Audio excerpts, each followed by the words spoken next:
La recherche de la respectabilité est une manière de se voir soi-même avec des yeux favorables et de se rassurer sur son propre compte. Être honoré et rassurant.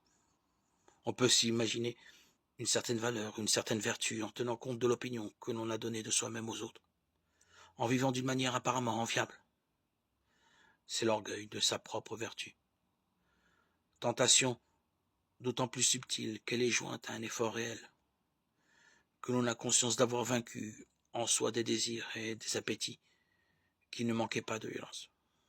Pour tout dire, comment un héros ne serait-il pas un saint et comment la performance ne serait-elle pas vertu?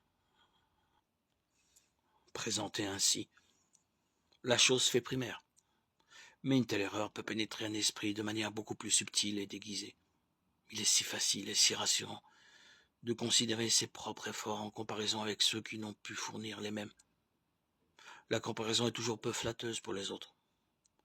Oui, ce désir de respectabilité constitue en fait une sécurisation personnelle. Là est le danger que Jésus signale avec vigueur.